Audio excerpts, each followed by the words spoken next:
Welcome to another episode of Mission Compliance, Unleashing Growth Potential for Defense Contractors. Today, we're diving into a crucial topic that can make or break your compliance journey, implementing tough security requirements while facing internal resistance. If you've ever felt like you're trying to steer a battleship with a kayak paddle, this episode is for you. Implementing strict security measures is challenging enough, but add in pushback from your own team and it can feel like a full-on mutiny. Whether it's the "we've always done it this way" crowd or the "this is too much work" brigade, internal resistance can stall your progress and even put your compliance at risk.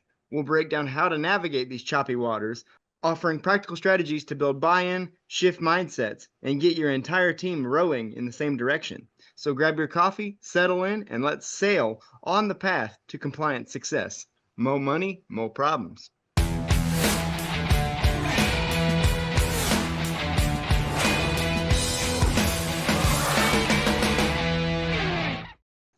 We're joined once again today True by statement.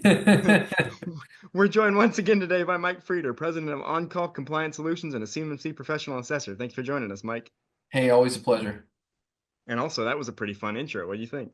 I like it. So, Mike, this week we're talking about the importance of dealing with pushback when it's time to get compliant with these security requirements. Sometimes, especially a lot of bosses, a lot of executives will push back because of money, because of, as we mentioned in the intro, because of we've always done it this way.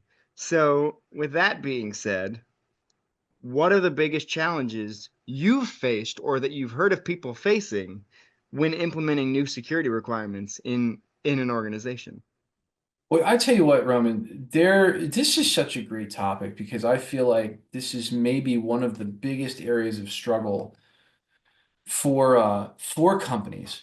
A lot of times the way this works is you've got a sales team that wants to get a deal done, it's a defense deal, and they're kind of trying to shovel these questionnaires over to IT to just get a check off, like, yeah, sure, we're compliant, right? And in the past, a lot of times the IT department or, even the legal department was very much under pressure to just check the box and say yes. But recently they've started attaching criminal penalties to self-attestation and, excuse me, if you're self-attesting and you're making a false claim that you are compliant when you're not. And so, it's putting these people under a lot of pressure, a tremendous amount of pressure. And the good news is the pressure is not just coming from internally, it's coming from externally. Um, and what you have to do to be compliant is very complex, and so it requires not just the IT person's effort, but it's a company-wide effort, and it has to be led from the top down to be secure. It's a big deal. And so I think the first major problem comes when the folks that are inside the inside champions really realize, wait a minute, hold on, this isn't just IT. There's controls in here that deal with HR. There's controls in here that deal with, the physical premise and physical security. There's places here we might need to get our attorney involved. There's places here we may need to get our CEOs involved just to get initiatives pushed across departments. So, I think that the first major problem is it's so wide reaching, the idea of information security that automatically right off the bat, there is no one point person in the entire company that can really lead this naturally, right? It's not really an IT problem. It's not really a problem that makes sense for one position to handle. And so it's an automatic team effort, even in small companies, to really get this done. Then on top of that, it's not a problem that a CEO, or a top executive is really going to sort of, be the first person to discover, right? It's going to be a problem that has to percolate up through the ranks. Again, sales guy gets a sale. Here you go. We got the sale. Let's sign off on some paperwork that's required to, get paid. And all of a sudden there's this massive stop sign. And the stop sign is identified not by an executive or somebody with significant decision-making power a lot of times. It's identified by, maybe an IT guy or, a CISO or an IT person or even a general counsel in some cases when they're looking over the contract. So you have another issue, which is the people who identify the problem are oftentimes not the people who can make decisions about how to solve it. I find that that concept alone, a problem not being discovered by the person with authority to make the change, creates this massive slowdown in getting this whole thing solved and getting companies compliant. Now all of a sudden, we've got to engage with consultants like On Call. We've got to bring people in from outside to verify, wait a minute. Because the executives may not understand this stuff, but yet they're the ones, charged with spending the money to fix it. So they got to bring in consultants so that they can understand, um, just how big of a problem this is and how much money they should really be spending to solve the problem. So it's a lot, Roman. You just have this big challenge of information security, which is an all hands on deck issue. It's not just a sales department or an IT department issue, and it has to be a solution that is solved from the top down. And that's where a lot of times it just makes so much sense to bring in an outsider. Um, I was recently working with a very, very large company. Typically if I get involved in something, it's usually an enterprise over $1 billion a year. They've got complexities with holding companies or service companies. In other words, there's an operating company or an opco, and then they've got other companies that are part of the same corporate umbrella that may be providing the IT services, or other companies that are providing the HR services. This is a normal large scale corporate structure when you've got a roll up that's acquired many businesses. And what I find is that the communication barriers between the operating company that has the problem and then the supporting companies that sort of act as a role within that company, boy, that communication takes time. It really does. It takes time. And then an even more challenging problem, that I deal with frequently is you have operating companies that got rolled up and they want the operating company to assimilate and work exactly like all the other operating companies. Well, then the problem is that all those other operating companies that they rolled up didn't have defense as a client. And so they truly don't need this level and expense of information security. So it can really become quite a mess. Now, those are some of the problems I deal with. Some of the problems that, a lot of our other consultants deal with, on a smaller scale are just getting budget approval. This stuff costs money, right? You got to put MFA solutions in, you got to put SIEM solutions in, you got to have a SOC. Uh, you know, these things cost money, and they cost money in places where a company could ordinarily save some money by not investing in cybersecurity. And now all of a sudden you're on a firm fixed price contract that you've already won, having to put out unexpected expenses to solve these information security nightmares. And how do you do that cost effectively? So again, the problem begins to kind of scale in a different way. Now it's skewed towards getting the costs approved, even though it's required by law. It's still a challenge a lot of times internally. Management never wants to give up profit. That's the whole reason the company exists. So, man, numerous problems, probably more problems than I can even talk about on this podcast, Roman, but hopefully that sheds a little bit of light. And then, gosh, I mean, we didn't even get into the actual logistics, right? The technical implementation of this thing is monstrous. There's 110 controls, there's 320 assessment objectives. It is a monster of a thing to comply with. Although I will say it certainly is not 853, NIST SP 801-53, which is what the government has to comply with internally, where they're selecting controls out of a library of 450 plus controls. It could always be worse. I always tell people, it's we've built a system to get through this thing in a matter of days and, do the gap analysis, design you the solution to get compliant. We can do that in a matter of a handful of days, 2 to 3 days for most companies that are not multi-location, a couple extra days if you've got extra locations. To be able to do that has taken years to engineer that process. And it's an incredible process. We execute it multiple times a week. I think last year we did hundreds, I mean, literally 350 plus net new clients last year. It's wow, it's a big deal. So the technical implementation is also another area that is it's such an expansive challenge to get this implemented. And then there's another challenge, which is when you're dealing with multiple compliances. Many of our clients have ISO compliance and AS 9100 compliance and all kinds of other compliance things that they're dealing with. Yeah, and then they're trying to get their job done. So yeah, Roman, the challenges are infinite on this thing. So, we've mentioned that sometimes this pushback can come from leadership. It could come from the boss. We've even done a dedicated episode on this podcast and a dedicated video on our YouTube channel on call compliance, which also this topic stemmed from a video that you did. So if you're watching this podcast, chances are you're already on our YouTube channel. So just scroll down a little bit and you'll find the dedicated video about implementing amid challenges. Just scroll up or down, whatever direction whatever you're watching on is. But anyway, we've done stuff about sometimes the boss can be the one pushing back, sometimes not. So as leadership yourself, Mike, what role does leadership play in reducing internal resistance to security compliance? This is such a good question. Such a good question. And man, you know what? Go, send this podcast to your boss and go find that video that Roman is referencing, because I'll tell you, I do a lot more direct addressing to the IT director or the compliance point of contact in that video. It's a really great video. So the first thing is compliance is made or broken at leadership levels. Compliance with something as broad as information security, where the information involved, you can try to put it in a folder. In some cases you can, but to tell you the truth, a lot of times it's so broad. I mean, it can include HR information if you've hired people specifically for the defense contract. It can include just general financial and procurement information, which the sales team's handling. It's tough to compartmentalize it.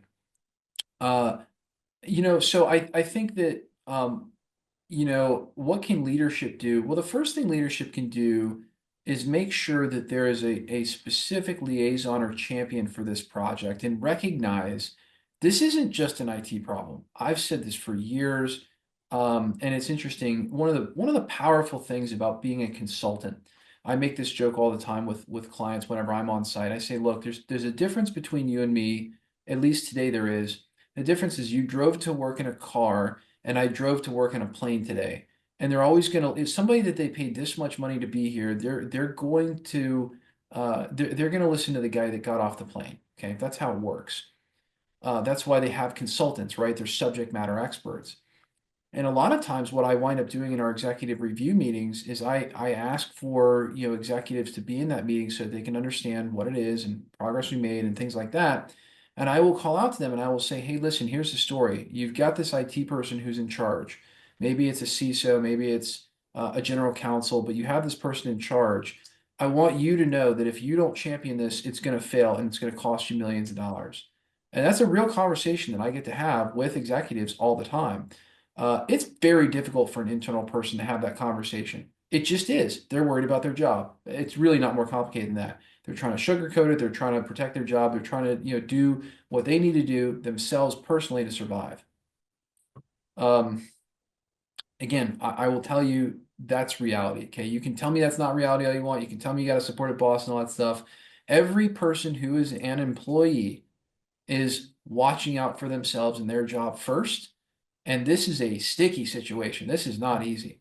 So I think if you're an executive, the number one thing you can do is say, listen, you're going to be the point person. This is going to be your project, and I'm going to put my support behind you. And the benefit, if you're an executive, is that one, you can resource this like any project correctly. And two, you definitely don't want to show a lot of resistance to this because it's the law. You're banging your head against a cinder block wall. You're not going to move the law. You're not going to change this. All right. Cybersecurity it's the biggest threat to national security right now. It is no joke. And let me tell you what, Trump, he is a big supporter of this. A lot of the Cyber AB and other things came into play during Trump's last tenure in office. So the idea that this would go away is a farce. It's never going to happen. In fact, they're turning the screws tighter and tighter. So you can expect that from now until the end of time, information security will continue to be an absolute paramount priority. So it's not going to go away, leaders. I'm sorry. It's just there's no way to wiggle out of this. If you don't want to comply with this, get out of defense work. I don't know what more I can tell you. Don't put national security at risk here. Even if you don't think it's really major stuff, believe me, somebody does. They would love to hack your system. So again, I think that's the biggest thing is support them. Listen, you can do the 3 vendor thing, right? Go get 3 bids on what it'll take to fix the problem. That's a good way to deal with things. but most importantly, you really want to support someone who's carrying out this compliance. Also, I think you should know as a leader, there's going to be some twists and turns in this. There's 110 different controls. I was working with a company recently that was dealing with some specified types of CUI, and those specified types of CUI had specific handling instructions. And those handling instructions were not understood on day one. They just weren't. They brought us in, we looked over this, and I go, hey, look, your whole network has got to be FIPS compliant. This isn't just like, throw in some FIPS compliant wireless access points. This is like your whole network has to be FIPS compliant to handle this kind of CUI. And that was a big revelation. And I think that was going to be almost $1 million to revamp a couple of their offices.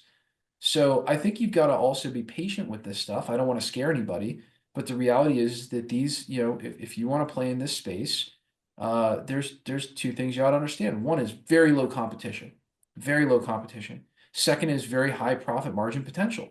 If you're scoping your projects correctly and you're doing what you're supposed to be doing, which is factoring your overhead on your projects and factoring in the idea that this is overhead, compliance is overhead, you should be looking at this as a profit center. You should be getting paid profit on the efforts being put forth to be compliant, because you would not have to do this if it was not for any other client but the DoD and their subsidiaries and their primes and things like that. So I think that's another thing I would look at, Roman, is not only support your point person and understand what they're going through, getting compliance, a big ordeal, understand that you better get ahead on this thing with pricing and your sales team. You better go to your sales team and say, we've got these increased costs. We better jack up our price. And again, I'm not saying to gouge the government. That would be a very bad move, but you have legitimate overhead and expense that is not caused by anything else but the fact that this is for the government. Other private sector companies don't have this requirement. Now, it's very, very powerful for growth. Okay, I'm a huge proponent of it. Again, whenever you work with us one-on-one as a client, we look at your situation. We talk about some ways you can really leverage off of that. There are definite advantages that can be put into place to make this thing advantageous for you, but you got to do it. You got to actually do it. And so I think that's another thing for leaders to understand, is that you've got to look at this holistically. If you're working with a consultant and all they're doing is working to get you compliant, get you CMMC certified, and they're not addressing the entire problem, right? The fact that this is going to cost money. How are we going to make up for that money? If they're not addressing that, don't work with them. There's better consultants like On-Call out there who can work with you on the portion of this where we will inform you, listen, you need to go up on your price. You need to do this with pricing. You need to go pursue far cost reimbursement contracts. Man, if you don't know every trick in the book to go get yourself paid, what kind of consultant are you? I mean, again, I'm not trying to throw anybody under the bus. I'm just trying to make sure that, our audience knows that there is a difference in the level of expertise that you can employ when it comes to who you choose to work with as an outside consultant. And finally, again, going back to the supporting your inside champion, know that your inside champion can't possibly know it all. Very few people in the world really have the 360-degree understanding, that a company like On-Call does on the subject matter. And I'll tell you, I don't even have it all, you guys. I am supported by a huge team here at On-Call, who helped me to stay up to date on this. It is a full-time R&D effort just to stay on top of the changes going on with assessments and things like that. I mean, we wrote something like 30 new policies just in December alone to build out our packages for our clients based on our own experience being audited. I mean, really wild stuff. So this is a massive team effort, and trying to figure this out on your own without professional expertise, don't count on it. Don't count on it. I think it's very difficult to achieve. I mean, I think that we've built a DIY course that comes as close as it gets. That course alone, 238 videos. Like, your full-time job is going to be sitting through that course for probably a month just to really understand it and then apply it to your company. Probably one of the best products out there on the market, by the way. You can check it out at oncallacademy.com. No self-promotion though in this podcast, none. So cool. Roman, let me see if I've answered that question, because man, I could roll on this subject, because that is what we do at On-Call. I mean, we not only help people get compliant, that's permission to play. But then we help people navigate the real challenges of getting compliant, which is, how do I deal with the internal friction that happens every day to trying to just get this thing the way it's supposed to be. Here's another great, I mean, I can't even, I mean, I could roll, Roman. The multi-factor authentication component is such a challenge. Nobody wants to use multi-factor authentication, especially not to just like log in their computer in the morning. That's really annoying, but it's also the law.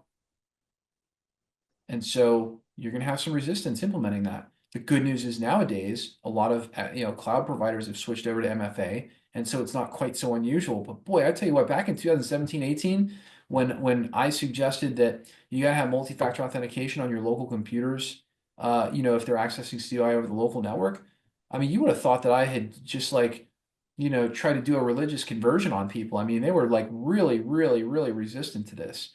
Thankfully, nowadays people get it. But boy, it's taken every bit of that 6, 7 years to really have people come around on security. So I will say there's less resistance there, but we still get fights on it. CEOs don't want to put in 2 forms of authentication. It just is what it is.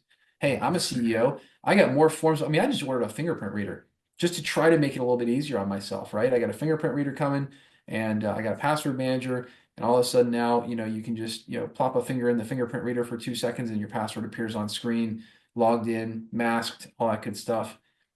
There are ways to make it easier, but you also got to want to make it easier. You answered that question and many more. Keep in mind, I still have 2 more questions to ask you, so don't get too ahead of me now here. But you also lost me when you mentioned driving to work in a plane, because then I just got distracted by picturing a 747 taxiing down the interstate, and somebody in a Jeep Wrangler switching lanes because they look in their rearview mirror and see a plane behind them. I don't, that sent me down a mental rabbit hole after you said that. But anyway, Yeah, well, uh, and I should clarify on that because if you are in a company that's maybe small to mid-size and you've never asked for help or needed for help before from an outside consultant, maybe hiring an outside consultant is new to you. A lot of IT guys have never done it before. One, don't be afraid of the process. Okay, an outside consultant is never coming in to hurt you.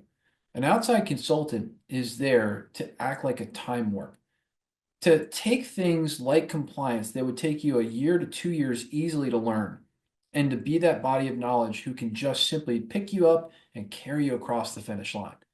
It's interesting. I never really thought about this before, but it is intimidating to hire an outside consultant who's going to fly on an airplane and show up at your door and work with you for a couple days to get a big problem that you've been standing in front of for months solved. What I would tell you is one, I think that we have some of the absolute best consulting engineers on the planet working in on-call. I'm so proud of our team. We work with anyone from one-person businesses to tens of billions of dollars a year, multinational enterprises, right? And we have skill sets on staff that really made up to the companies we work with. We've got seasoned professionals who have been auditing information systems for over 20 years. We've got just unbelievable talent. But I'll tell you the one thing that they all have in common. They all care about what the end result is, and they care about making our compliance heroes, our people who have said, yeah, we want to bring on-call in to help solve this problem. They've all said, we're going to make those people into heroes for their company. That's what our on-call compliance hero program is all about.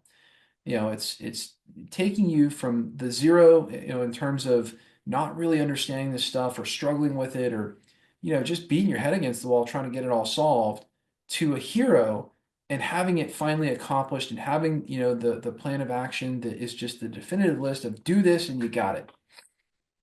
And, I would tell you that if you are hesitant or you've just never hired a consultant like us before, oh my gosh. It's like having a superhero walk through the door. We have all the answers, and we've solved your problem 100,000 times before. Literally 1,000 times. So imagine your biggest struggle during your workday, and someone walks in the door that's already solved it 1,000 times. It's instant relief. It is really like being saved. I mean, I don't know what better way to say it than that. So it's interesting that never really did kind of cross my mind, but it is intimidating to hire a consultant. Now, me, I'm a CEO and I hire consultants all the time because Let me tell you what, running a business is not easy, and if you're an upper level executive, you're probably used to that as well. But I'll tell you what, man, it's like having somebody join your team. I mean, but like someone who is absolute expert in that area of practice. So I cannot sort of emphasize enough that if you've never hired a consultant before, don't be afraid. I think OnCall is a great company to start that journey with. Um, and we're just really good at working with people who've never worked with, professional consultants before. Now, here's another aspect. There are things that are difficult for you to stand in front of the boss and say, like, hey, we're gonna have to make big change here. Look, when I fly in and I work with a company intensively for 3 days to solve a problem, it is very easy at the end of that for me to say, hey, Mr. CEO or hey, Mr. VP, you brought me in, right? You paid a lot of money for me to be here. Here's what I discovered. Here's what needs to be done to solve it. Here are your remediation steps, and this is what we're going to have to do. And sometimes those conversations are difficult, man. I mean, some of those conversations are cultural change conversations. Again, I mean, we had a conversation where we had to inform somebody that was very high up in a corporate organization that they needed to change the way that they were working. Their idea of waiting on the corporate IT, which was big and global, to come solve this one operating company's problem, that was going to cost them hundreds of millions of dollars in terms of work that they would have to stop doing while they fix their issues the corporate way. Or they can go purchase an alternate solution that can just simply be implemented. And then at that point, they can just have it implemented the next day. And even if they only use the solution for a year, at least they're compliant and secure, and they can have the year to figure it out how to get corporate to comply with what they need. Those are difficult conversations for internal employees to have, and it's difficult because they don't really have the authority to have them. Like they're there to do a job and everything. Some people are good about that, but some people are just not into conflict. Some people want to lay low, and it's just not their nature to be like, hey, I need to cause a seismic disruption in the business right now. But consultants can do that, and that's kind of their job. So there's this old saying that when you come to work in a plane versus come to work in a car, you're just simply valued because you're more expensive and because you came to work in a plane. And that's if you're an IT director, or you're a general counsel, or you're a person who's being a compliance liaison, and you know how this needs to be, sometimes you still have to bring in a consultant so that the consultant can say what you already know to be the case to your boss, and it can come from a source of authority, and it can be the third time the boss has heard it so that it's definitive. Somebody from the outside's come in, observed the same thing, and seen the same thing. And sometimes that's what it takes to really get moving on solving for these challenges. So don't be afraid of hiring a consultant. Definitely don't be afraid to reach out to OnCall. It never costs anything to find out how we can help. It just, again, we don't bite. And I think we're probably one of the easiest starter consultants to really work with out there. All right, jumping straight into the third question so that this episode's not an hour long. What are some common misconceptions employees have about security compliance requirements? Oh man, well, I think the biggest misconception is that it's an IT problem. Information security is not an IT problem. Information security, one area of information security is an IT problem. Uh, it's a bigger problem. It's an organizational problem. There are organization-wide consequences such as losing contracts, such as having your ability to do business with the DoD revoked, such as being sued, such as losing or being fined hundreds of millions of dollars depending upon the size of your contract. I mean, this is an organizational problem. It needs organization-wide buy-in. Everybody's got to get it. Um, the good news is, again, I think these days most people get it, but they don't know how to roll it out, or they don't know what exactly the mechanics are. So I think that's another really big one. And what was the question again? What are some common misconceptions employees have about security Man, compliance requirements? yeah, other misconceptions. I'll tell you. I'll kind of flip directions, right? Another common misconception is what it takes to be compliant. One of the things that we at OnCall even had a real misconception or misunderstanding of is what is it that they are really looking for in a CMMC certification assessment. Um, there was a time when DIBCAC would come in and they would audit a company and they primarily cared about what they had implemented. And so they would look at your system security plan, make sure the answer is checked out, but then they just want to see the system. CMMC certification has a lot of auditors who may not necessarily even have the depth of IT knowledge that you do, depending upon your expertise level. These are professional auditors. They're not necessarily professional IT people. And so as a result, they're looking for the evidence. Evidence comes in the form of documentation, a lot of documentation, a lot of policies, standard operating procedures, a lot of proof. And the proof, as they say, is on paper. And so if you don't have the paper to back up what's in your system almost doesn't matter for a CMMC certification audit. And so I think that's another really big misconception that I think a lot of people are just getting really whacked over the head with is they're expecting to be shoulder surfed. They're expecting to have people looking at the system, but in fact, actually, you can completely have everything security wise right and still fail a CMMC certification audit. I'll be honest, that happened to us. We've now realized what the issue is, and we've again built a slew of documentation and standard operating procedures around what's required to go out and pass that. We're, again, back ready, compliant, et cetera. But that for us entailed a huge, massive increase in paperwork. So, even for us as an assessor, we still have to have our house in order, and it's no small feat to do that. So, yeah, I think that's another huge misconception is it's not necessarily what you have implemented, it's what you have documented and implemented. And that is a big misconception. And I think the final thing is there's another misconception, which is how long does it really take to get compliant? Well, I think the answer is that depends. If you're trying to do this on your own, boy, I'd probably say it's a 1 to 2 year effort right now. Easy, full time. But there again, if you are working with a company like OnCall who brings everything to the table that is just already kind of done for you and we've got to customize it to you, boy, that's a couple of day effort. I mean, it doesn't have to be this big, and it also depends on what solutions you have in place. But OnCall can also provide you with an array of solutions to solve every control. Again, we've already done this. We've done it almost 1,000 times. So as a result, we're not figuring this out the first time like you would be on your own. And so I think another misconception is how long does it take to get compliant? Well, it depends on how big you are, and it also depends on who's your consultant and what kind of solutions can they bring to the table. If they can unpack an Azure government environment pretty quickly, you can be up and going in 30 to 90 days. If you're going to do it locally, it could be even much faster. So a lot of it depends on who you are, what you've got going on, and frankly, how good is your consultant, right? How many times have they done this before? How familiar with this are they? Those are really good questions. If you're just going to trust your current IT guy to handle this, you might be in for a rocky ride if this is not their total not their total MO every day. And we have a bonus question before we get to this week's silly question, and this one is kind of a pointed advertisement. So, Mike, go ahead and take it away. You mentioned this in the long form video on this topic. How can the On-Call Compliance Solutions Virtual Compliance Officer Service help manage internal resistance?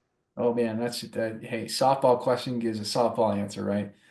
What we've discovered, and I'll tell you, all of our products and services are built on experience in solving problems. We realized that even for companies with compliance officers, a lot of them would get our plan of action in the early days, and they would sit on it because they didn't really have anybody holding them accountable. They didn't have accountability. Accountability is key to getting this really solved. Otherwise, it just sits out there forever.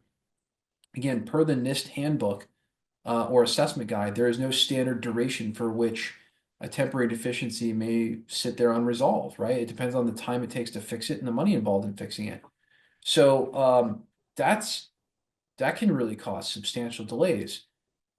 We realized people were going in and getting frustrated because there were things on their plan of action that they went in to go fix and they got resistance. And what we found was when we invented the virtual compliance officer service and we would hold them accountable and we would be there to answer questions and be there to, give them the solvency that they needed, all of a sudden the plan of action and milestone items get completed much, much faster. We take care of the risk management meetings for them, right? We're having those meetings with the team and we're leading it so that they don't have to lead. And there's basically a point person for success. And that's really, I think the problem is that the typical person dealing with this is in IT. And success for them is keeping their system up and running and keeping the fires out. Believe me, compliance is like a whole new thing. So I think that that's one area that I would really stress is significant and something that it just it helps to have somebody who that's their job. This is just like the one hat that's like too broad to really give to someone who's not an expert in it. It's very tough to do this yourself. Not to mention the fact that there's day-to-day calls for help from all different departments of the company. Whether you're in the sales department pursuing new sales and they've got questionnaires for you, whether you're on the operations team and you want to find out if the way that you're about to do something net new is actually compliant, you need someone to go to with those questions. So, yeah, the virtual compliance officer service solves for all of that. It gives you a bespoke, custom-made compliance platform where you can store both your evidence and your SSP, POAM, et cetera, supporting documents, et cetera. That part's pretty cool. We even have the VCO go do the data entry and keep it up for you. That's pretty cool. You print out reports. You can give a view-only auditor access if you want. That's cool.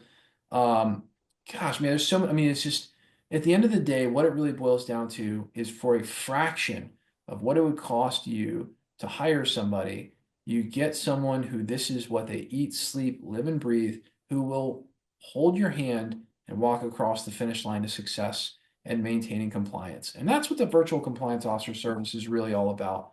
It's just about making sure that our clients are successful after that initial consultation and after we work with them to really dive in and give them the love and support that they need.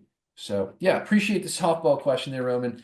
But it's at the end of the day, there are some companies that can do it themselves. We tend to find that probably about 2/3 of our clients love the VCO service that we work with because they really don't have a dedicated internal resource who can embrace this and make it their own. Absolutely. Now it's time for the silly question. Um, if your compliance plan could speak, what motivational quote would it say to the team? Yeah, man, it's like get compliant or die trying. Yeah. Live, I mean, that's live. what it is, right? Like, I mean, in this scenario, there's no middle ground. And so maybe this is something that I think is helpful for leadership to understand. Most leadership does. You can't go halfway on this thing. You're either going to do defense work or you're not, in which case, get out, cancel your contracts, just stop. Or you're in. And I got to tell you, there's this wonderful graph that we show people that shows that the amount of money the DoD spends goes up and up and up, and then the number of defense contractors going after that money is down and down and down because of all these increased regulations. I'm telling you, we can walk you through the hoops, we can get you there, and the level of money that you can achieve in the defense industry is unbelievable. I mean, I think it might as well be unlimited. It's a great, great, phenomenal place to do business. And let me tell you what else. Man, is it ever valued. I mean, if you're lucky enough to be a company that participates in defense work, just remember that you're lucky enough to be the type of company that is actively involved in protecting this country. It's the same thing I tell my team. And that is really something to be proud of. It's something that, you can really hang your hat on. It's something that can really, substantially improve employee morale, improve retention rates. When you've got a why like that we're here helping defend freedom, man, it's transformative for a company. It's a spiritual mission that I will tell you personally, I wish I had found in the first 16, 17 years of my business. We floundered around building a global managed IT services business that was a services business to be a services business and make me money. And let me tell you what, as an entrepreneur, I tell it like it is. In that first, in the first years of the business, we grew, we were big, wasn't a small business. But man, since we found, a higher calling, a higher mission, who we were meant to be, and that higher mission being supporting America and its defense industrial base, my God, man. I mean, I think we've probably grown 5 to 6 times the size of where we were before, and that's impressive. And I'll tell you, that's the power of having morale and a mission and a culture that has something to revolve around. And I don't know, protecting your country and protecting information is a pretty strong one. And I think that that's something that we can pass on to you, as a client of ours. It's something we take tremendous pride in. We just love what we do here. And I think it's something that you can learn from if you don't already have that in your company. And it's something that I have found to be magnetic. I don't think there's a better word for it. It's literally something that allows you to be magnetic. And when you've got that kind of a force for good working inside of your company, it's hard to fail. It's hard to not grow. It's hard to not find more people to serve. It just kind of oozes out of you as something that people want to be around. So I would kind of also throw that out there, which is, get compliant or die trying. I mean, that's it. You're going to do it. You have to do it. It's a part of daily life. It's a legal requirement, but there's a reason why, you want to do this, and it's because it will help your business to mature in so many ways. It will help to lower your organization's risk because if your organization has too high a risk, there's too likely that you could get hacked and wind up being out of business tomorrow, or with substantial, financial damages and all those things. I mean, let me put it this way, Roman. I can't think of a reason why you wouldn't want to do it, which is interesting because that's why we took these standards and applied it to how we even, if we have a huge legacy client base. 2019, we stopped taking on anybody that wasn't in the defense industry. Today, you can't be a client of On-Call unless you were either referred in by one of our awesome, amazing clients, and even then, a lot of times we don't take them, or you're in the defense industrial base. That's it. We really just want people who are in defense. If you're not in defense, love you, but like you're not our core audience. And if you are going to be a client of ours, you're going to get the world's best information security applied to your company. That's a permission to play with us. I don't have time to get my clients ransomware to death. That's a nightmare to clean up. It's a huge nightmare. It's a disaster. And so, at the end of the day, we just looked at this and we go, this is a really great idea. This is a really great concept. It lowers risk. It's how we run our company. And it's something that I feel very, very strongly about, whether you're in defense or not. This is a baseline for protection. It's a baseline for how you should run your company from an information security perspective. And I'll tell you this, I haven't had a single successful ransomware attack since we've implemented NIST SP 800-171 across our entire client base. Yeah, knock on some wood somewhere around here, but I'll tell you what, we beat that drum. We beat it to death. I sleep good at night. I vacation good. I don't worry about these things because I know that we've got, a very, very, very well researched and tested standard that is protecting us. I don't know if you're a CEO or if you're an executive, that's the kind of stuff you need to go out there and grow, is to know you're growing on a good foundation that's not going to wind up having something silly destroy it. I just knocked on wood for you, so you're covered. Thank you. To put your quote in terms of a movie title, um, live free or die hard. Let's call that what it is. And that wraps up another great episode of Mission Compliance. We hope our discussion today has provided you with valuable insights, practical strategies, and inspiration to navigate the ever-evolving world of defense. We'd like to thank Mike for joining us and talking about the very important topic of implementing tough security requirements while facing internal resistance. Thanks, Mike. Hey, always a pleasure. I'm glad. What a topic today. This is a good one. But the conversation doesn't end here. We encourage you to continue exploring these topics and connect with us via our social media channels.